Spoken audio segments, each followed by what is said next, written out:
Good morning, students. I welcome you all in the series of lectures on chemistry of metal carbonyls. So, today we will continue our discussion on different metal carbonyls. So, let us discuss about iron pentacarbonyl, that is FeCO5. So, five carbonyls are attached to iron atom. This is a type of mononuclear carbonyl in which only one metal atom is present. So in the previous lecture, we discussed another mononuclear carbonyl in which only one nickel atom was present. So we discussed nickel tetracarbonyl. This is iron pentacarbonyl, and how can we prepare it? So it can be prepared by passing the carbon monoxide gas over iron powder at high temperature and pressure. So, about 200 degrees Celsius of temperature needs to be applied, and 100 atmospheric pressure is applied. And when the carbon monoxide gas is passed over the iron powder, there is formation of pentacarbonyl iron. So the similar method we saw in the case of nickel tetracarbonyl. We were using the heated nickel metal and we passed the carbon monoxide over it, so we get nickel tetracarbon. So similarly, other methods of preparation are used, like the carbonylation of ferrous sulfide, or it can be even iodide, in the presence of copper metal, which acts as a reducing agent. This is again a method in which we are using salt of the metal, and in presence of the reducing agent, when you supply carbon monoxide, what happens? The reducing agent take up the anionic part of the salt, and it results into the formation of a carbonyl compound. So here 2FeS plus 10CO plus 2Cu, so we get FeCO5 plus Cu2S. So cuprous sulfide is formed, which can be discarded, and we get pentacarbonyl iron in this reaction. Now let us see what are the properties of pentacarbonyl iron. So it is a pale yellow liquid. As we know that the mononuclear carbonyls, they are generally liquids with low melting and boiling point. So the melting point is minus 20 degrees Celsius. So generally at the room temperature you can see it as a liquid having a pale yellow color. The boiling point is a little bit higher than the water, so it is 103 degrees Celsius. And the decomposition temperature at which the compound, the pentacarbonyl iron, decomposes, bonds are broken, that temperature is 250 degrees Celsius. So you can see that the thermal stability of pentacarbonyl iron is a bit higher than nickel tetracarbonyl, which can be decomposed at 180 degrees Celsius. Now we know that the carbonyls, they are insoluble in water, and we can dissolve them in different type of organic solvents. So they are soluble in the glacial acetic acid, methanol, diethyl ether, acetone, and benzene. So all the organic solvents, they can be used to dissolve the carbonyl compounds. Now, in the cold solution of iron pentacarbonyl in the glacial acetic acid, when you dissolve the pentacarbonyl iron in the glacial acetic acid and you cool down the solution, what happens there? It undergoes a dimerization reaction under the influence of ultraviolet light. So you have to provide radiation energy here for the dimerization of this pentacarbonyl iron, and after the dimerization, this binuclear carbonyl is formed, that is a nonacarbonyl iron, and this is the result of the radiation that we are providing. The solution, the solvent we are using is the glacial acetic acid, and the reaction takes place at a cold temperature. Then it is readily hydrolyzed by water and acid. So when it reacts with the sulfuric acid, the corresponding salt, that is ferrous sulfate, is formed with the simultaneous release of hydrogen gas and carbon monoxide. So this reaction is quite spontaneous. Then reaction of sodium hydroxide with pentacarbonyl iron. It results in the nucleophilic attack by hydroxide ion on the carbonyl group, to give a metal carboxylic acid complex. So this is the reaction in which your pentacarbonyl iron reacts with the NaOH. So here the OH minus becomes a strong nucleophile and it attacks on the carbonyl compound, and as a result of this, a metal and carboxylic acid complex is formed upon further action with sodium hydroxide. When it reacts further with more quantity of NaOH, so if the ample amount of NaOH is available in the reaction mixture, now the carboxylic acid, it gives up the carbon dioxide to form a hydrido anion. So this type of hydrido anion is formed here when it reacts further with the NaOH, and you can see that there is simultaneous formation of sodium bicarbonate. Now, when this anion, if you remove the Na from here, so it will be having a negative charge, one negative charge over this complex ions. This is what this is anion. So this anion, when you perform the protonation, that is when you're providing the protons to this anion, it results in the formation of iron tetracarbonyl hydride, and we call it what? It is called Haber base. This is the Haber base. What is Haber base? Iron tetracarbonyl hydride. This is the iron tetracarbonyl hydride or Haber base. So you can see that the four carbonyls, they are L type of ligand here, and the two hydrogens, they are X type of ligand. So this Haber base is formed as a result of this reaction, and this reaction is very, very important in case of pentacarbonyl iron. Now, when it reacts with the sodium metal in the liquid ammonia to give carbonylate anion. So this is iron pentacarbonyl reacting with two atoms of sodium in the presence of liquid ammonia. So as a result of this, a carbonylate anion is formed having a two negative charge over it. Okay, so if you remove the 2Na from here, 2Na plus, so it will ionize as FeCO4 2 minus. So one CO is removed here, and this type of carbonylate anion is the result here. And this compound is popularly known as Coleman's reagent in the organic synthesis. This is a very important reagent, and where we are using it, the Coleman's reagent is used in the aldehyde synthesis. And how it is used? This is the Coleman's reagent, Na2FeCO4. It reacts with some alkyl bromide in the presence of liquid ammonia, and as a result of this, what we get here, NaRFeCO4 plus NaBr. This type of anion is resulted after the reaction, and when the solution is treated with triphenyl phosphine followed by the acetic acid, then you get a corresponding aldehyde. So this is what this is a Coleman's reagent, and Coleman's reagent is Na2FeCO4, which is very, very important when you are synthesizing the aldehyde. So the first step of such synthesis is you react the alkyl bromide in the presence of liquid ammonia with Coleman's reagent. Then you use the triphenyl phosphine, and after the treatment with triphenyl phosphine, it is followed by acetic acid. So after the reaction, we get aldehyde. So also it is known that it reacts with ammonia, and after such reaction, iron tetracarbonyl hydride and carbamic acids are formed, which is also known as glycine. So FeCO5 plus H2O plus NH3, it results into the formation of tetracarbonyl hydride and carbamic acid. Then it reacts with the halogens in non-aqueous solvents to give stable tetracarbonyl halides. So this is the reaction of pentacarbonyl iron in the presence of halogen, and this halogen, which is behaving like a H type of ligand, it replaces one of the carbonyl from the coordination sphere. And as a result of this, what we are getting stable tetracarbonyl halides after such reaction.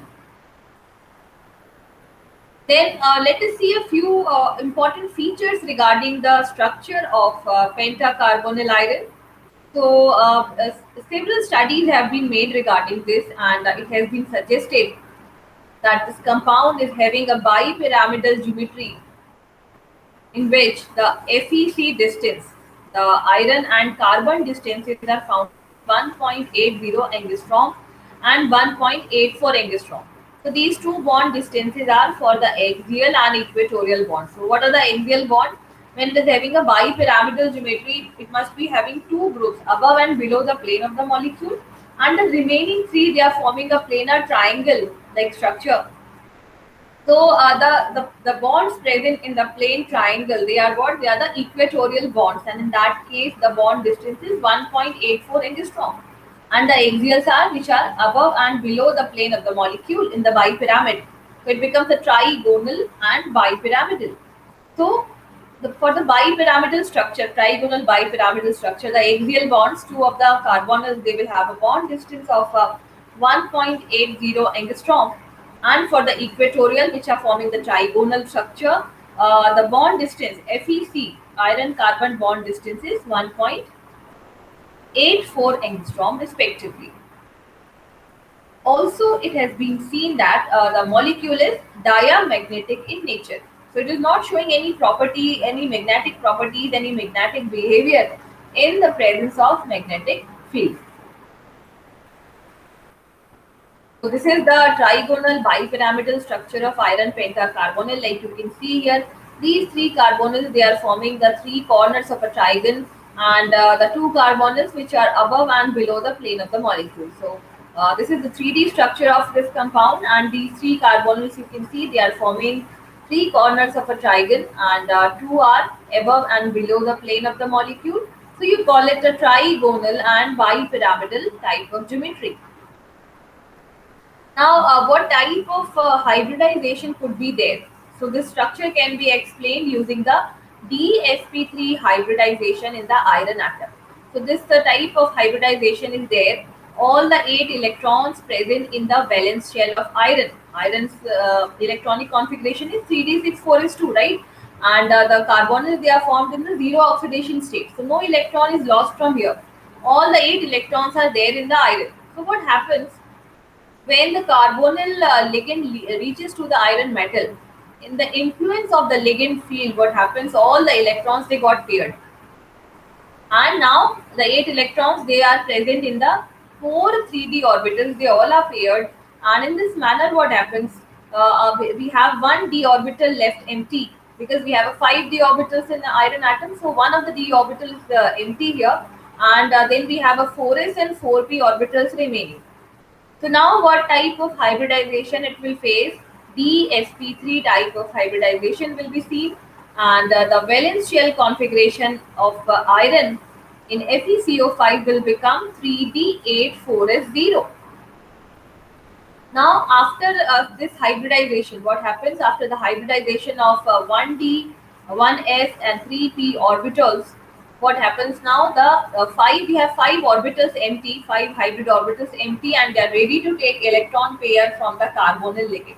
So this result into the formation of a COFe bond between the empty dsp3 hybrid orbitals on the iron atom and HOMO on the carbon atom in the CO molecule as shown below. So here you can see we have this Fe26, atomic number 26, and the configuration of this, the electronic configuration that is mentioned here, it is 3D, 6 and 4s2. Now when the ligand approaches to the metal ion, metal atom, all the electrons they get paired. So this is happening only when the ligand reaches to the metal. In the ground state, the configuration is only 3d6 4s2. But when the ligand approaches, all the electrons they get paired. And after this, you can see we have 1, 2, 3, 4, 5 orbitals left empty. So we have 1d, 1s and 3p orbitals left empty here. So now what type of hybridization will be seen here? DsP3. So DsP3 hybridization is seen. We get 5 DsP3 hybridized orbital after such hybridization, and they all are empty. And now what happens? They are accepting electron pairs from the carbonyls. So when carbonyls are donating their electrons into such empty dsp3 orbitals, now all the orbitals are filled. So as you can see here, since all the orbitals they are having electrons in them, what happens now? All the electrons are paired, and therefore what type of magnetic behavior is shown? The iron pentacarbonyl becomes diamagnetic. So that diamagnetic nature is what it is. It can be attributed to the presence of these paired electrons. So the pairing of electron that has been taken place here, due to that your compound become diamagnetic in nature. So the behavior is similar to the nickel tetracarbonyl that we have seen yesterday. Now let us discuss another mononuclear carbonyl, that is the chromium hexacarbonyl. So here we have six carbonyl ligands attached to the chromium metal. Let us see the common methods of preparation. So the common method is when you can use a salt of the metal, and in the presence of some reducing agent, you are passing carbon monoxide on the metallic salt. So it results into the formation of mononuclear carbonyl. So here the chromium hexacarbonyl, it can be prepared by carbonylation of chromium chloride, that is CrCl3, with carbon monoxide using a reducing agent. So what reducing agent we are using? It is lithium aluminum hydride, and in the short form it is denoted as LAH. So we have lithium aluminum hydride here as a reducing agent, and you can see that we need to apply certain temperature 115 degrees Celsius, and also a little bit high pressure needs to be applied here, that is 70 atmosphere. So this is the direct method, the direct synthesis of chromium hexacarbonyl. Apart from this method, we also have an indirect method of preparation, and it involves action of carbon monoxide on mixture of Grignard reagent. This is C6H5 MgBr Grignard reagent, and when it reacts with the trichloride chromium trichloride in the presence of carbon monoxide, and you are applying a certain pressure here, what you get, you're getting here a mixture of you're getting an intermediate compound here, right? Here the four phenyls, they are behaving like a ligand here, and they have replaced also they have placed two carbonyls in the coordination sphere. And after the decomposition of this type of compound in the presence of protons, or you can say the acidic decomposition, you are getting hexacarbonyl chromium or chromium hexacarbonyl as a result of this reaction. So this is you can say indirect reaction, indirect synthesis method for chromium hexacarbonyl. So we have both the direct and indirect method of synthesis. Now let us look at the properties. So the chromium hexacarbonyl, it is a white crystalline solid. So just making a difference from nickel tetracarbonyl and iron pentacarbonyl. This compound is what it is, a solid, crystalline solid, having white color. And now you can see that the melting point is also a bit higher as compared to nickel tetracarbonyl and iron pentacarbonyl. So they were having their melting point below zero. If you remember, it was below zero in minus, some value was in the minus.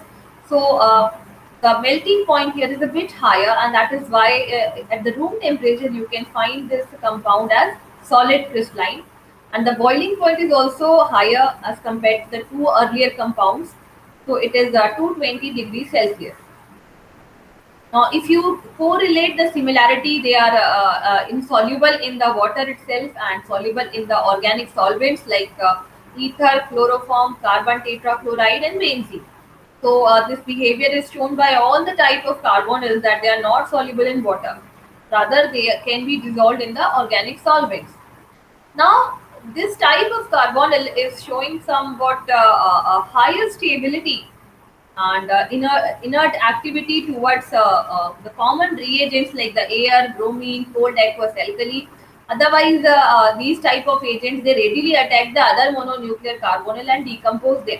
But it is quite a stable compound, and not attacked by air, bromine, cold aqueous alkali, dilute acid, and even the concentrated HCl and sulfuric acid. You can see this is highly stable type of carbonyl compound. Rather, it is decomposed by the chlorine gas and concentrated nitric acid. It also reacts with fluorine at minus 75 degrees Celsius and form chromium hexafluoride. So another reaction that is given, it reacts with sodium metal. This is a common reaction of carbonyls. They all react with the sodium metal in the presence of liquid ammonia, and they are known to form such type of carbonylate ions. And when you protonate them, yes, you can further protonate them. Then it gives the substitution reaction. So substitution reactions are another very important category of these compounds, and the carbonyl ligand in the coordination sphere, it readily gets substituted by other unsaturated ligands. So the substitution reactions are given with the amines like En, that is ethylene diamine, and Py, that is pyridine. And the temperature needs to be really high, more greater than 150 degrees Celsius. So several pyridyl derivatives, they can be formed by such reactions. So this is CrCO6 reacting with two pyridines. So we have CrCO4 Py2, and it is releasing two carbon monoxide molecules. The resulting compound that we are getting is yellowish brown in color. Then similarly, 2CrCO6 plus 5Py. So Cr2CO7Py5. It is a compound having orange color.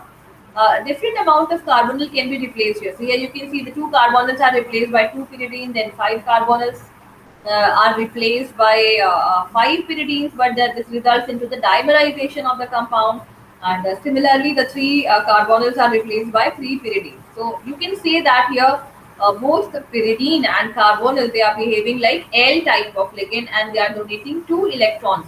That is a one electron pair to the metal atom. These compounds, they can have different colors. So you can see that as you increase the number of the pyridine, the color changes. So it becomes yellowish brown to orange and then bright red. So these several derivatives can be prepared easily by the substitution reactions of chromium hexacarbonyl. Now let us discuss the structure of this compound. So the structural studies, they have suggested octahedral geometry, because we have six ligand here. So we know that whenever we have coordination number six involved, the geometry becomes octahedral. And what is the octahedral geometry? So we have four ligand at the square plane of the compound of the molecule, and one is the above and one is the below. So we get an octahedral geometry in this manner. These six carbonyls, they are arranging themselves around the chromium in this manner. Four carbonyls are present on the four corners of a square plane, and one carbonyl is above the plane and one carbonyl is below the plane. So here in the molecule, the chromium carbon distance, it is found to be 1.92 angstrom, while the CO bond length is 1.16 angstrom. Now, this molecule is also found to be diamagnetic, so we can easily infer that yes, all the electrons are in the paired condition. All the electrons are paired on the metal atom. So this is the structure of chromium hexacarbonyl. So you can see that the four carbonyls, they are present in the single plane forming a square, four corners of a square, and one carbonyl is above the plane, one carbonyl is below the plane. So this is the octahedral structure of chromium hexacarbonyl, and the four carbonyls are like this on the four corners, and one is above, one is below. Now let us see what type of hybridization is present here. So this is structure, that octahedral geometry. It can be explained when you take D2sp3 hybridization in the chromium atom. Let us see how this hybridization is possible. So you can see that in the chromium atom, the atomic number is 24. And with that atomic number, the electronic configuration is 3d5 4s1. So total 6 electrons are present in the valence orbital, and when the ligand approaches to the metal, like we have seen in the case of nickel tetracarbonyl, iron pentacarbonyl, that the carbonyl atom, it reaches to the metal atom and causes the pairing of the electrons inside. So as soon as the carbonyl ligand, it reaches to the metal atom, this causes the pairing of electrons, and now the six electrons, they all are paired now, and they are present in the 3d orbitals. Now, if you can see, we have two d orbitals left empty, one s orbital, and three p orbitals are left empty. These empty orbitals, now what will happen? They will mix their energy together. and redistribute their energy, and this is called hybridization.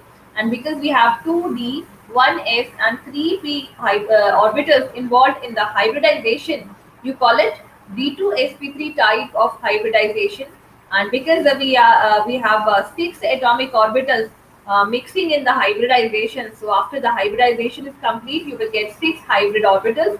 So after the hybridization, we are getting six D2sp3 hybrid orbitals as a result of this. Now all these hybrid orbitals, they are empty, and these empty orbitals, they can accept the electron pair from carbonyl, that is the HOMO of the carbon atom containing one electron pair.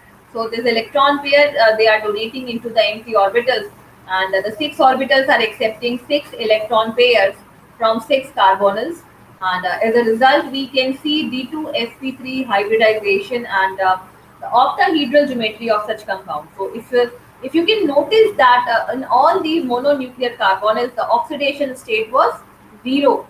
So it is very important and striking feature of all the mononuclear carbonyls that they form such compounds, such complexes in their zero oxidation state. So this carbonyl is such a strong pi acceptor and sigma donor that it can even combine with the metal atom in its zero oxidation state. So another observation that can be made is all the electrons are paired, so that attributes to the diamagnetic behavior of this hexacarbon. Now we can also see the molecular orbital energy diagram for this compound. And the molecular orbitals, you have 12 electrons which are contributed from the lone pairs on the carbon atom. So from the 6 carbon monoxide molecule, we are getting 12 electrons, and the metal itself is contributing 6 electron in total. So total how many electrons we will have? 12 plus 6, so we will have total 18 electrons, and the 24 electrons come from the pi system of the 6 ligand. So the MOs are occupied by these 42 electrons. A total of 42 electrons are there, and the T2G level becomes the highest occupied molecular orbital of the metal carbonyl. So now let us see the molecular orbital diagram, and these are the metal orbitals. We have 3d, 4s and 4p orbitals here, and these are the ligand orbitals. So in the ligand we have sigma, pi and pi star orbitals involved, right? They all will have electrons. Otherwise we also have another orbitals above the pi star. We have a sigma star orbitals here also, but that we will not consider. The thing is, because it is, first of all, it is empty orbital and having very high energy, so we need not to consider that. So here you can see that different type of combinations are taking place, and after the LCAO, that is linear combination of atomic orbitals, that actually takes place with the orbitals of matching symmetry and a particular orientation. So here you can see we have molecular orbitals in the hexacarbonyl chromium, and these molecular orbitals, they are arranged according to their symmetry. So I hope you understand the meaning of these G, U, 1, 2. You understand all these things. So G is representing the G ray, U representing un-G ray. So these terms have their meanings. So these are the molecular orbitals, and now a total of 42 electrons they are to be filled here. 42 electrons they will fill inside these orbitals according to the energy of the orbitals, and finally what we have seen, T2G level, it becomes the HOMO. So the orbitals they are filled up to this level T2G. The net effect of the pi star orbital to increase the magnitude of 10 dq, that is the splitting between the T2G and EG level by lowering the T2G star to a level lower in the energy, then when we do not have any pi star orbitals are involved. So this is the difference crystal field stabilization energy that you can see here. The amount is 10 dq, and basically it is the difference between the T2G and EG star orbitals. After such separation, the complexes are predicted to be more stable when the ligand have pi and pi star orbitals available for the bonding process. The ligand carbonyl, it can be predicted to bond increasingly strongly with electron releasing metal atoms. and the bond order of carbon monoxide, it decreases progressively as the pi star orbitals are increasingly populated by d2 pi star donation. So this is the back donation type of thing, right? The metal d orbitals, they are donating the electron to the pi star orbital of carbon monoxide, and after such type of back bond, what happens? The bond order of carbon monoxide is decreasing. Otherwise, for the free carbon monoxide, what is the bond order? It is three. Carbon and oxygen, they are having three bonds between them, and one lone pair is free on the carbon. So that triple bond, the bond order three, the value decreases as the amount of back bonding increases in such type of compounds. So that we have also seen in the previous lecture, we can confirm it by the infrared and Raman spectroscopic results. So as discussed above, the low-lying empty pi star orbitals, these are the LUMOs on the carbon monoxide. They allow back bonding from the metal D electrons to the ligand. So which metal electrons are donated here? We have seen that the 6 electrons that they got paired earlier when the carbon monoxide was reaching to the metal atom. So these 6 electrons, or you can say 3 electron pairs, they are the unused electron density on the metal d orbital, and now this will be donated to the low energy pi star empty MO of the carbon monoxide. So this changes the bond order of a combined carbon monoxide, and that is reflected in the spectroscopic results. Now, let us continue our discussion on some polynuclear carbonyls. So, in the polynuclear carbonyls, like I told you, we have so many metal atoms, and their number could be from 2 to 3, 4, 5.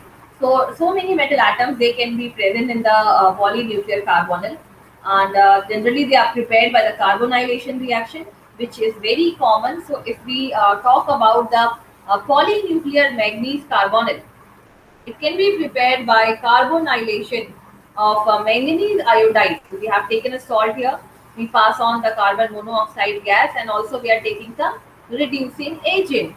So in the presence of the reducing agent, now you can see that the reaction can be performed in the at the room temperature, but the only thing is you have to apply a huge pressure.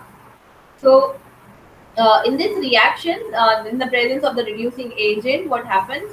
You get a polynuclear carbonyl, that is Mn2CO10, hexacarbonyl dimanganese.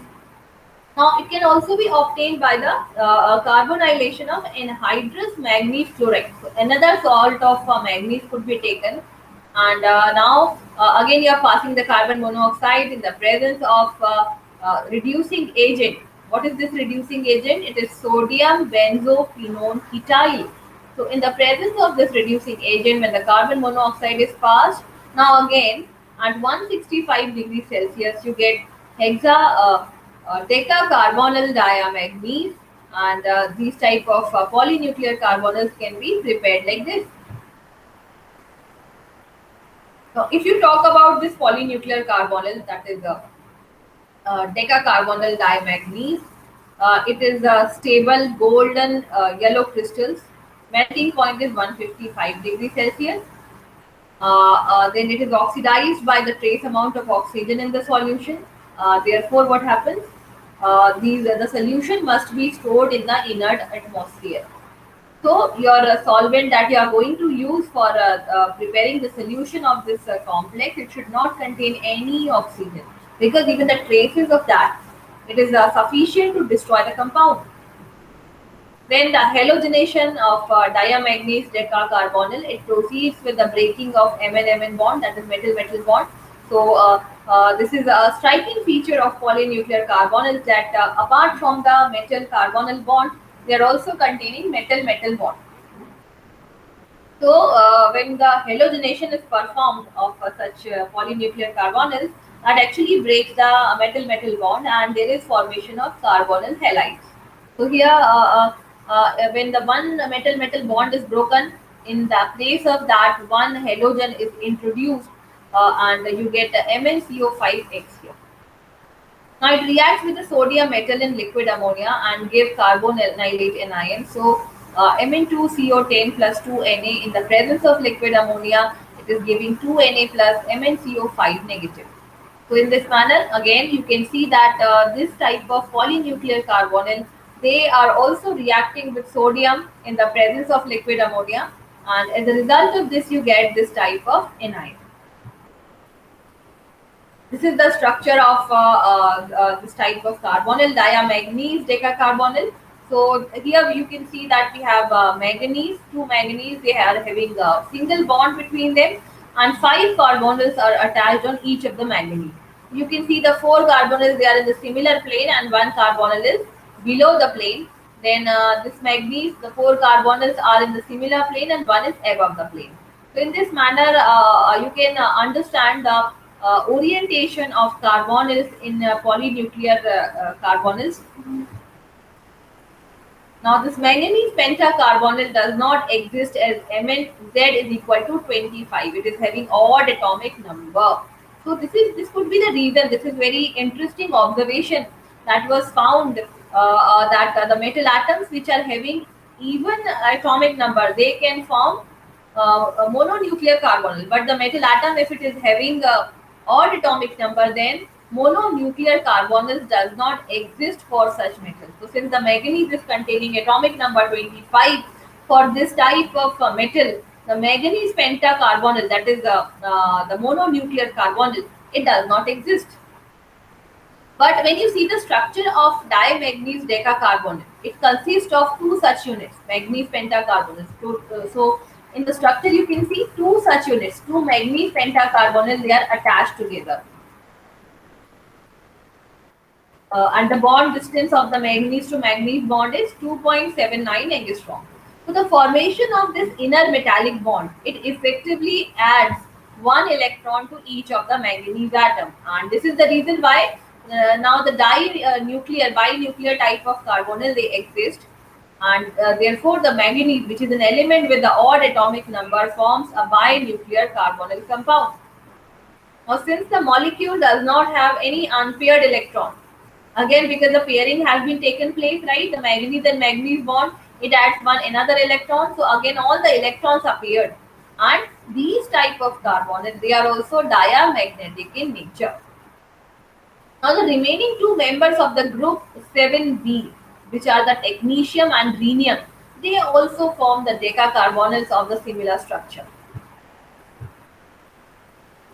So this is the hybridization which is present, and now you can see that in the ground state of the manganese, we have 5 electrons present in the d orbital, and when the hybridization is taking place, we have 2d, 1s, and 3p orbitals available on the metal atom.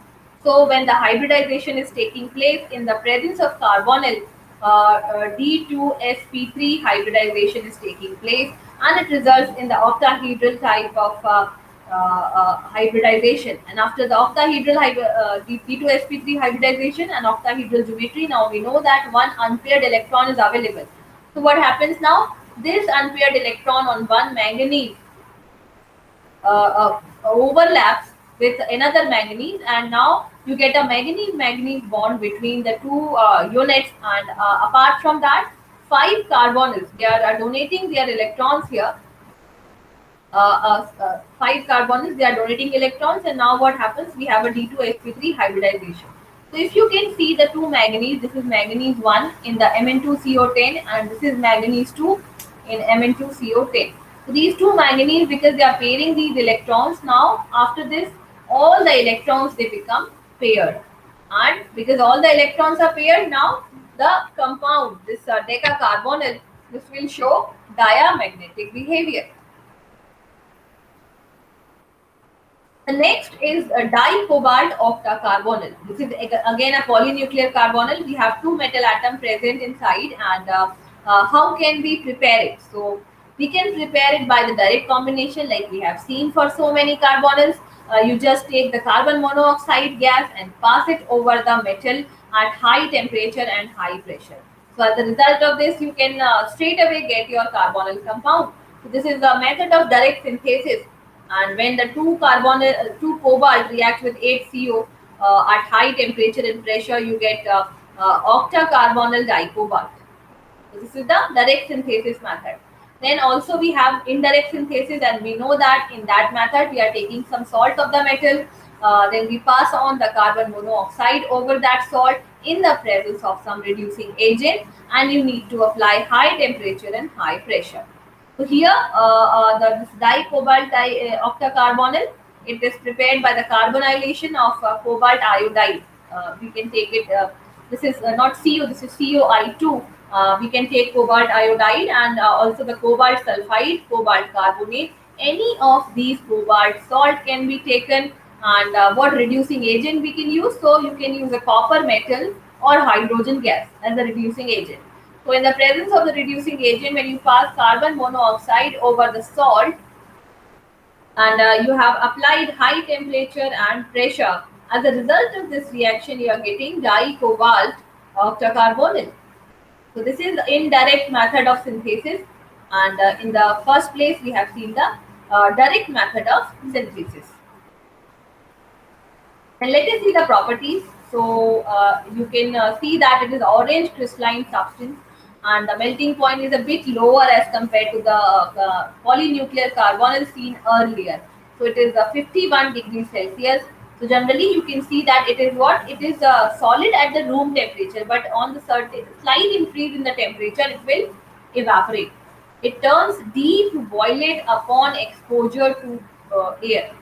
As soon as the compound is exposed to air, it comes in contact with air, the color becomes deep violet. And we will discuss what is the reason behind it. So again, let us see the solubility. So it is very soluble in the organic solvent. So whether you are using the alcohol, ether, and carbon tetrachloride, these organic solvent, they can effectively dissolve the polynuclear carbonyl like this. Upon heating at 50 degrees Celsius, it forms tetracobalt dodecarbonyl. So when you are heating it further, you can see further dimerization occurs, and now four cobalt are present in the single carbonyl. So you can get another polynuclear carbonyl as a result of this reaction. So you get CO4 CO12 plus 4 CO. So now you can see that when you are increasing the temperature further, and you have to protect the compound from air, right? So you get another category of polynuclear carbonyl in which N is equal to 4. Then it also reacts with the nitric oxide to form cobalt carbonyl nitrosyl. So this type of compound is formed, and here all the charges, they are neutralized. As a result of this, the complex ion will have a zero charge here. This is the structure of octacarbonyl dicobalt. So we have two cobalt here and four carbonyl on each of the cobalt, and we also have a metal-metal bond between the two cobalt atoms. So the structure is actually saying that this carbonyl, one carbonyl, this can be involved in the bridging between the two carbonyls. So this bridging is actually spontaneous in nature, and you can see that when the bridging is formed now, it gives a particular stability to such type of compound. So three CO on each of the cobalt, they are in the terminal mode, and two CO we have in the bridging mode. So these are the two isomeric forms, and the dicobalt octacarbonyl is known to exist in these two isomeric forms. In the one isomeric form, we have seen a bridged structure, and this is observed in the solid state as well as the solution state at very low temperature. So at the low temperature, you can observe the bridged structure. Then you have a non-bridged structure as well, in which all the four carbonyls on both the cobalt, they are in the terminal ligand formation. So this non-bridge structure, it is actually, it predominates in a solution at temperature above the ambient. When increase the temperature, that terminal mode is occupied by the carbonyls. Otherwise, in the low temperature and the solid state, that the bridge structure predominates. Now in the bridge structure, the cobalt atom is in the D2sp3 hybrid state, and three such hybrid orbitals on each of the cobalt atom. They accept the lone pair of electron from the three carbon monoxide molecule, and as a result of this, total six cobalt carbon monoxide coordinate bonds are formed. So they will be of the sigma nature, and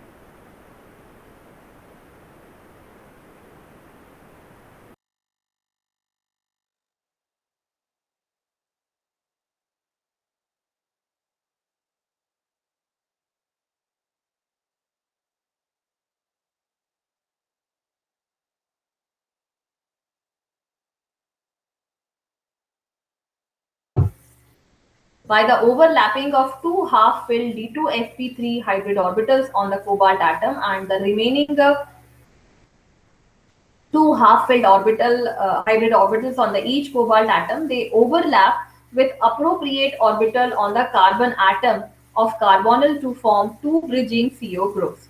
Therefore, all the electron in this molecule, they are paired, and again this molecule is also what? It is diamagnetic in nature. So this is the D2sp3 hybridization present in dicobalt octacarbonyl. So this is the ground state of the molecule, and when the ligand approaches to the metal, you see that the pairing of electron takes place, and after the pairing you can see that the two carbonyls, they are in the bridging mode, and the three carbonyl, they are directly donating one electron pair to each of the D2sp3 hybrid orbital.